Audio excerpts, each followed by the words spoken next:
When Susan Lordy introduced Willow Tree, her hope was to create a pure form with no extraneous details, not even a face. She wants to communicate emotion through gesture only, keeping the pieces very open to interpretation. This openness allows you to see who or what you want. The setup of the Willow Tree Nativity is open to interpretation also. There is no right or wrong way. Over the years, Susan has added new figures and new architectural elements, so now there are many variations. In this video, I'd like to show you different interpretations of the Willow Tree Nativity to fit spaces large and small using different figures and backdrops.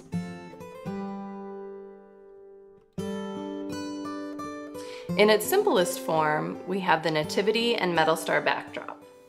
When Susan first carved this 6-piece set, she wanted to show the humanity of the Holy Family. Mary as mother, Joseph as protector. What I like is the intimacy of this grouping. Mary holds baby Jesus, showing her mother's instinct to keep her newborn safe and warm. And Joseph stands behind her as the anchor of the family. I like how the pieces relate to each other, the way the curve of the donkey's back and the curve of the little sheep that's snugged up against Mary create kind of this little circle around the Holy Family as the focus.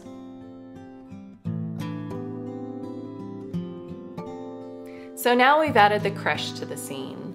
The design of the creche is stately and regal, yet the materials are humble. It's barn wood with indications of little nail heads that have rusted.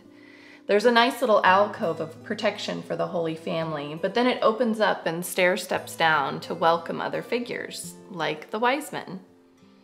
You can just add them here as if they're walking up in procession.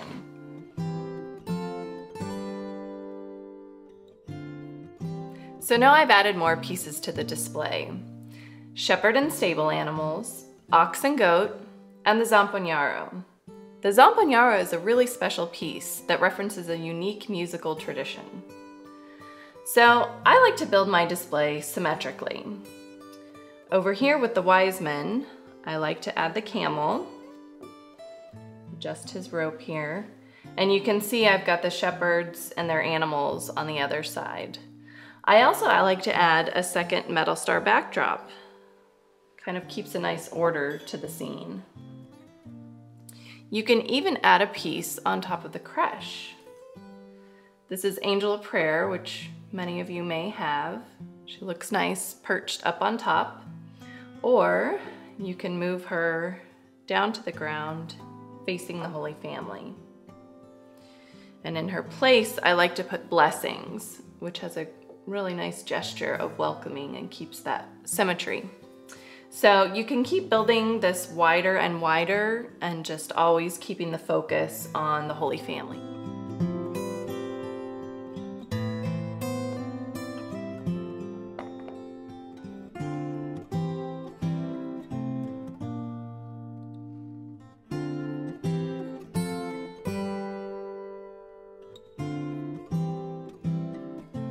The Nativity Angels, Dance of Life and Song of Joy, elevate the visual presence of the display. Their dresses have intricate carvings, and their sculptural forms add movement to the scene. To me, they're really quite celebratory.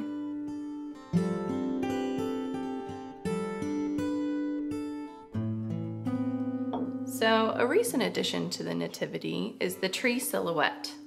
Sue was inspired by sunlight coming through tree canopies and the patterns that it created. She designed birds, flowers, pomegranates as symbols of life into her design. The piece is made of pierced metal, and you can see that it adds nice color and pattern to the Nativity. Here are some other ways to personalize your Nativity. I really like the animals that Susan carves, so my Nativity includes a lot of them. There's so much personality in their stance and gestures. And I like the metaphor of a lamb for peace, the shepherds as peacemakers. If you have other Willow Tree angels and figures, add them in to enhance your display. For those who like to leave up their nativity year-round, this more minimal display feels joyful in its simplicity. I hope I've given you some new ideas for your willow tree display. Try out different groupings and what works for your home. The possibilities are endless. Make it personal to your family's tradition.